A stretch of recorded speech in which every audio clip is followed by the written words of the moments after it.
Disse comigo: vamos, eu te provarei com alegria. Goza, pois, a felicidade, mas também isso era vaidade. Do riso disse: é loucura, e da alegria, de que serve? Resolvi no meu coração dar-me ao vinho, regendo-me, contudo, pela sabedoria, entregar-me à loucura, até ver que o melhor seria que fizessem os filhos dos homens debaixo do céu, durante os poucos dias da sua vida. Empreendi grandes obras, edifiquei para mim casas, plantei para mim vinhas. Fiz jardins e pomares para mim, e nestes plantei árvores frutíferas de toda espécie. Fiz para mim açudes, para regar com eles o bosque em que reverdeciam as árvores. Comprei servos e servas, e tive servos nascidos em casa. Tamanho era a quantidade de servos. Também possuí bois e ovelhas para alimentar esses tantos de servos, mais do que possuíram todos os que antes de mim viveram em Jerusalém. Amontoei também para mim prata e ouro e tesouros de reis e de províncias. Provi-me de cantores e cantoras e das delícias dos filhos dos homens, mulheres e mulheres. Engrandeci-me e sobrepujei a todos os que viveram antes de mim em Jerusalém. Perseverou também comigo a minha sabedoria.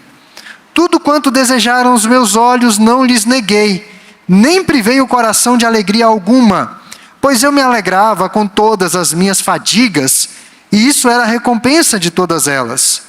Considerei todas as obras que fizeram as minhas mãos, como também o trabalho que eu com fadigas havia feito, e eis que tudo era vapor, fumaça, vaidade, e correr atrás do vento, e nenhum proveito debaixo do sol.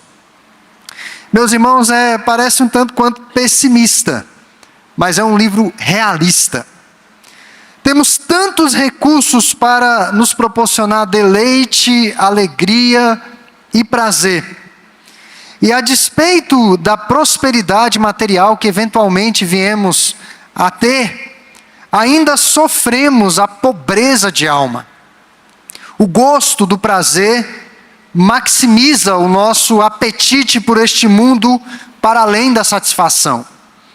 E sempre ficamos a nos indagar. Pode passar próximo, Júlio, por favor. Será que é só isso?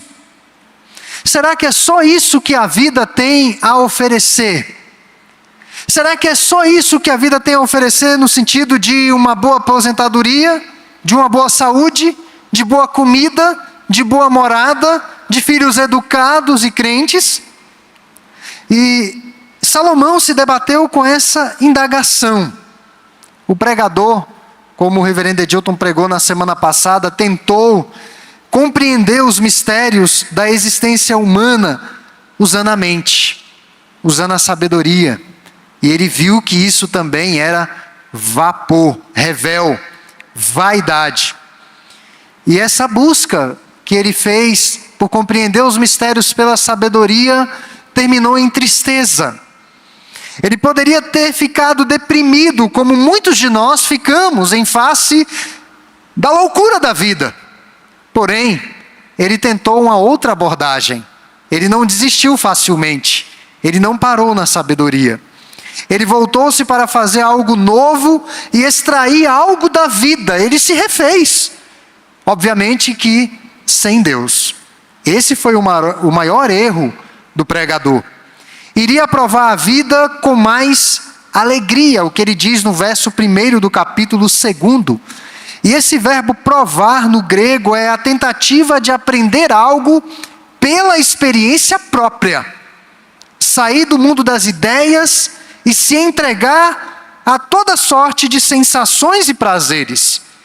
Alegria indica uma disposição para experimentar tudo que esteja propagado como fonte de alegria. O pregador se transforma no que nós chamamos de um hedonista experimental. Alguém que busca o prazer rápido e imediato a todo tempo, a todo momento. Ele decidiu fazer da sua felicidade o propósito central da sua vida. E isso é uma enorme tragédia na vida de qualquer ser humano. Fazer da sua felicidade pessoal aquilo que mova a sua vida. Isso é uma tragédia. É assim que muitas pessoas vivem hoje nos nossos dias. Eu quero ser feliz, por isso que eu vou sair desse casamento. Eu quero ser feliz, por isso que eu vou procurar um outro trabalho. Eu quero ser feliz, eu não aceito que ninguém me dê sugestões ou que Deus me dê ordens de como eu possa viver. E assim muitas pessoas têm vivido a filosofia de um pensador brasileiro chamado Zeca Pagodinho. Deixa a vida me levar. Deixa a vida me levar. É assim que muitas pessoas têm vivido nos nossos dias. Pode passar para o próximo, Júlio, por favor. A primeira abordagem que eu quero fazer à luz desse texto é sobre o desprazer do prazer. É meio antagônico, paradoxal. Logo no primeiro versículo, Salomão nos informa que esta busca pelo prazer fracassou. Ele diz aqui no finalzinho do versículo, mas também isso era revel, vaidade, vapor. O prazer satisfaz a sua alma tão pouco quanto a sabedoria. Isso também era vaidade. O prazer parecia oferecer a promessa de propósito de vida. Agora eu tenho algo que me mova nesse mundo. Mas o prazer não durou muito. Foi vapor, foi fumaça. E já perceberam que o prazer é assim? Uma refeição não dura a vida toda. Tempos de alegria não dura a vida toda. São momentos, são flashes de deleites. E muitas vezes há um custo, há um preço muito elevado. Quando os prazeres se dissiparam, Correled, que é o pregador, se viu de mãos vazias. Ele não tinha absolutamente nada nas suas mãos. E do verso 2 ao 8, ele apresenta uma lista de todos os prazeres que experimentara. Do verso 9 até o 11, há uma reflexão pessoal sobre o que aprendera com aquelas experiências. Ele passa a refletir. Ele primeiro experimentou o que nós chamamos de comédia. É o que muitas pessoas recorrem hoje. Muitas pessoas lançam mão disso para passar a vida. O brasileiro é especialista nisso. O mundo político está tomado de corrupção, de tragédias, de roubos, de desfalques, e os programas de comédia sempre retratando de uma forma cômica a tragédia nacional. Quando essas pessoas se sentem inseguras, elas sempre fazem piada de algo. Eu já conversei com pessoas que às vezes estavam nervosas ou tristes e choravam e riam ao mesmo tempo. Uma mistura de sentimentos, uma simbiose de sentimentos. Se você não sabia se a pessoa estava triste, desesperada, ou se ela estava rindo. Mas o riso é porque ela estava nervosa. Isso acontece. Quando se sentem tristes, entediadas, cansadas e deprimidas, elas procuram algo que as faça rir. Elas procuram um show de stand-up. Elas procuram as piadas para terem um momento de refrigério da dor e do sofrimento da vida. O pregador não encontrou satisfação duradoura na comédia. Naqueles tempos, as cortes tinham os bobos da corte, tinham os espetáculos para fazerem o rei rir. Isso está retratado na Idade Média, principalmente. E o pregador diz que eu procurei Eu te provarei com alegria, goza, pois, a felicidade, mas também isso era vaidade. E no verso 2 ele diz, do riso disse, é loucura, e da alegria, de que serve? A loucura que o pregador está se referindo aqui, não é um tipo de problema mental. Mas a loucura que o pregador está se referindo aqui é algo pecaminoso.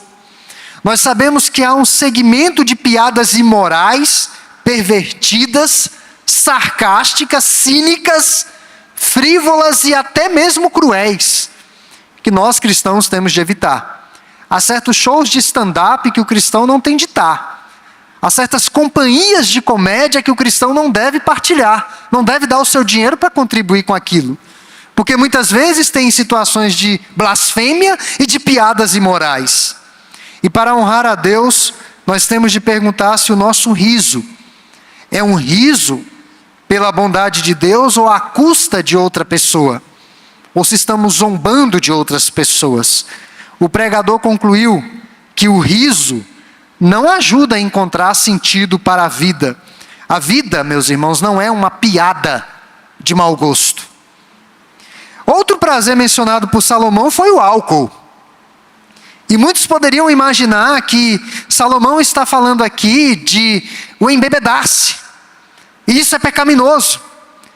E muitos recorrem ao álcool para fugirem dos problemas da vida. Na verdade, o álcool é um elemento utilizado para a celebração, é um elemento utilizado para afogar as mágoas, é um elemento altamente perigoso.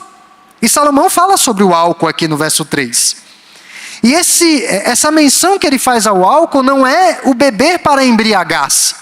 Veja o que ele diz aqui: resolvi no meu coração dar-me ao vinho, regendo-me contudo pela sabedoria. Ou seja, Salomão não bebia para ficar bêbado. Porque as pessoas que bebem para embriagar-se, logo logo estão falando um monte de besteiras. Elas já não estão falando com sabedoria. Salomão não fazia isso. Salomão, segundo alguns comentaristas bíblicos, era um degustador de vinhos profissional. Ele tinha adegas na sua casa com os melhores vinhos do mundo. Ele degustava. Ele não chegava a embriagar-se. Era um consumo que nós chamaríamos hoje de um consumo moderado. É a pessoa que sabe beber socialmente. Mas ele diz que isso também é revel, isso também é vapor. E ele destaca aí no verso 3 sobre a brevidade da vida e a necessidade que ele via de aproveitar tudo. Ele aproveitou tudo que estava ao seu alcance. Mas como eu já disse, ele acabou de mãos vazias. Um outro prazer que o rei se entregara foi as suas riquezas. Ele olhava para as suas riquezas como um ídolo. Ele olhava para o dinheiro no banco como um ídolo. Ele olhava para a sua casa confortável como um ídolo. Ele olhava para os seus carros importados na garagem como um ídolo. E no nosso país tem pessoas assim. Pessoas ricas que às vezes têm um carro importado de milhões de reais na sala. Apenas para ornamentar a sala. É o seu ídolo, o seu altar na sua sala de estar. Salomão levava o estilo de vida dos ricos e famosos de seus dias. Ele construiu uma mansão com jardins magníficos. Quem entrava na casa de Salomão já via aquele jardim magnífico, com todo tipo de plantas, de paisagismo, um trabalho refinado. É o que fala do verso 4 ao 6. Ele era arquiteto e construtor ao mesmo tempo. Ele desenhava suas plantas, os seus projetos. Ele dedicou, meus irmãos, só para se ter uma ideia, mais de 10 anos. Mais de 10 anos para construir a sua casa, o seu palácio. Está em 1 Reis 7, do verso 1 ao 12. 10 anos construindo uma casa. Imagine que casa.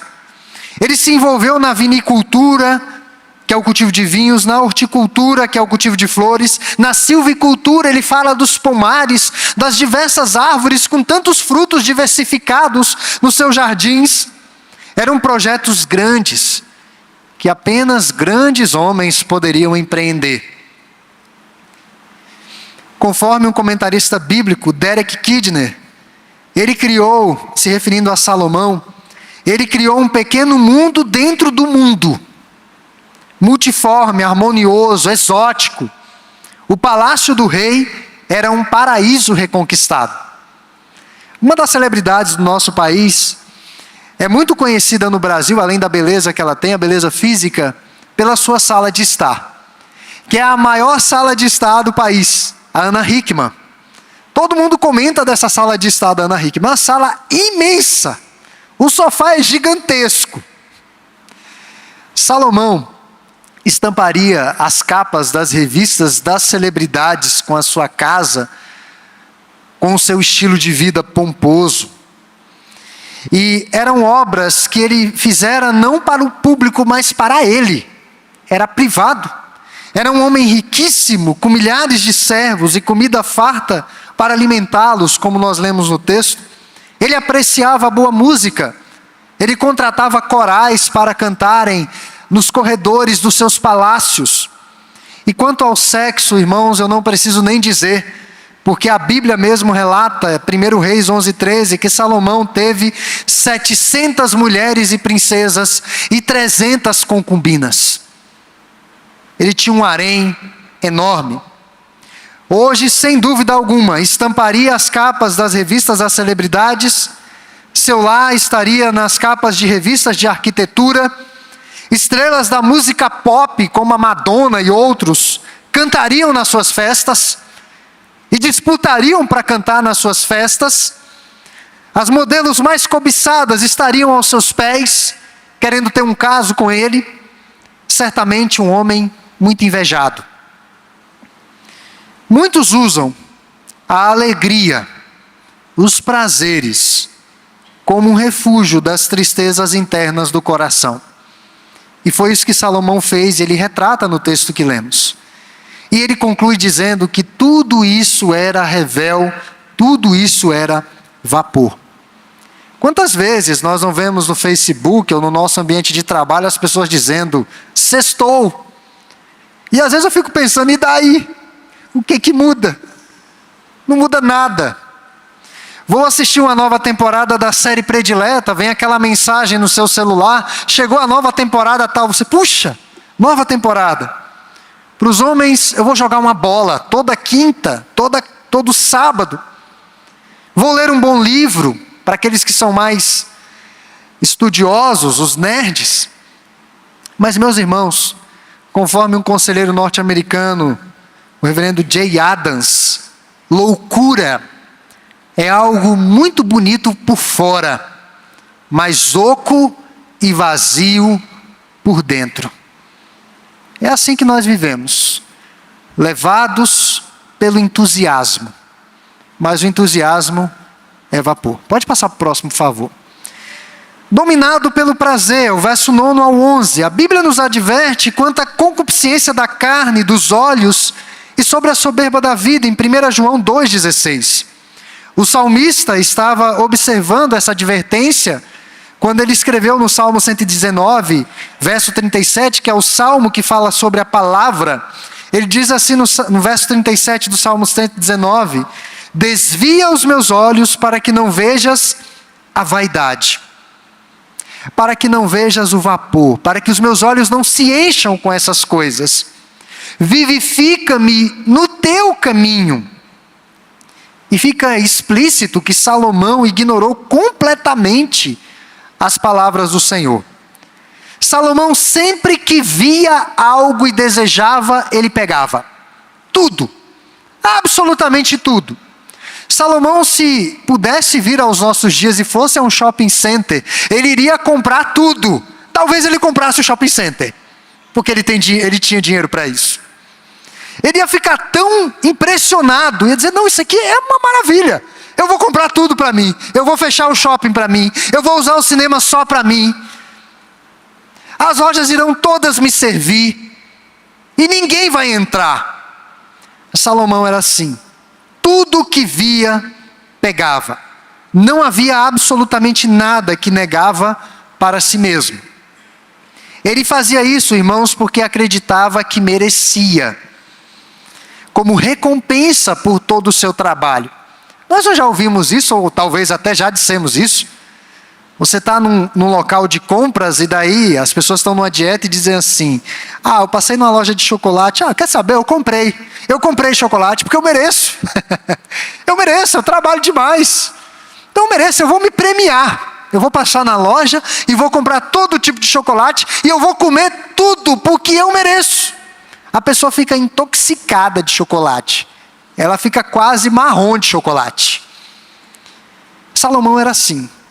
Tudo o que desejava, fazia, e ele entendia que merecia. É o que muitas pessoas dizem, eu vou fazer isso porque eu mereço. Eu vou me endividar para fazer isso, mas eu vou fazer porque eu mereço. Parece estranho ele dizer, em alguns trechos do texto que lemos, que a sabedoria continuava com ele. Porque o comportamento dele não é sábio. Mas certamente essa sabedoria que permanecia com Salomão não era a sabedoria de temer ao Senhor. Era a genialidade para os empreendimentos humanos. Ele continuou um gênio. Ele dedicou sua vida ao empreendimento de testar o seu coração para ver se o prazer daria sentido à sua vida. E qual foi o resultado, meus irmãos, que Salomão teve? Ele foi subjugado pelos prazeres. Talvez Salomão teria inveja das oportunidades que nós temos para extravasar os desejos nos nossos dias. Em termos gerais, nós vivemos em casas melhores do que as casas, ou a casa ou o palácio que Salomão viveu, com conforto maior, possibilidades de conforto maior, com móveis melhores, com melhor controle sobre o clima. Hoje está quente, mas temos um climatizador para amenizar os efeitos do calor no templo. Alguns privilegiados têm um ar-condicionado em casa, que embora Brasília possa estar pipocando à noite com 32 graus, você dorme a 16 graus. Salomão não tinha isso. Ele ia ficar impressionado. Eu penso que Salomão ia passar uns 2 anos se adaptando com o mundo moderno, com as facilidades do mundo moderno. Nós podemos comprar praticamente tudo que se vende no mercado, se tivermos um cartão de crédito, se tivermos o mínimo de dinheiro. Podemos comer das melhores comidas, das mais gostosas, a um custo baixo. Há uma diversidade ou uma variedade maior de músicas, muitas músicas. Os playlists têm músicas de todo tipo e dizem que o funk é música. Eu não acredito que aquilo seja música, mas está lá também no playlist. Quanto ao sexo, muitos estão afundados nas profundezas da pornografia virtual. Há uma facilidade para acessar o sexo fácil, ou sexo sem compromisso. Tudo está ao nosso alcance. Nada está indisponível. Vivemos nos dias em que as pessoas, como diz 2 Timóteo 3,4, são mais amigas dos prazeres do que de Deus. E muitos, por causa dos prazeres, traem as suas esposas, traem os seus filhos, traem os seus pais, traem as suas igrejas, traem a si próprios, os seus valores, por causa dos prazeres. E os prazeres vão acabar nos escravizando. Esta disponibilidade do prazer, irmãos, tem proporcionado à nossa sociedade felicidade e liberdade.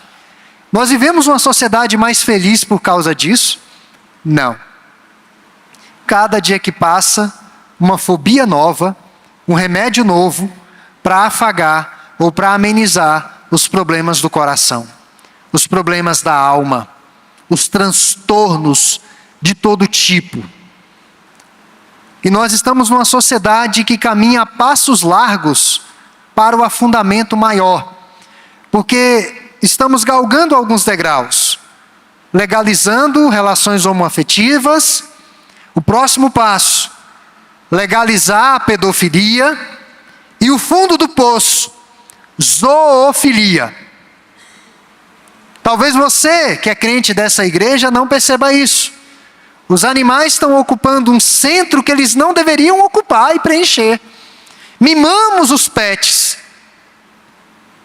E eu estava conversando com uma pessoa veterinária esses dias na pós-graduação, ela contando que um pet vivia doente. E eram pelos mimos da dona. E de repente aquele pet deixou aqueles mimos e passou a viver como cachorro. Cachorro dorme no chão, cachorro dorme ao relento, cachorro come comida de cachorro. E o cachorro parou de ficar doente. Dizem que o cachorro fica até deprimido. Olha a inversão. Isso é preparando para a zoofilia. Pessoas que vão casar-se com seus cachorros. Os irmãos podem escrever o que eu estou dizendo. Se nós continuarmos nessa degradação, vai acabar lá.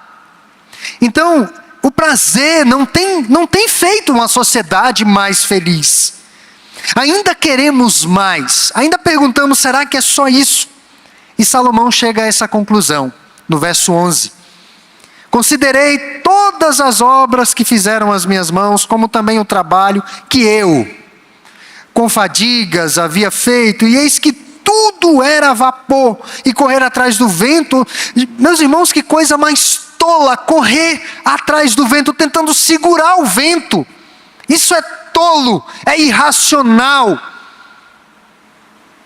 E Salomão diz, no verbo considerar, ou essa palavra considerar, significa olhar nos olhos.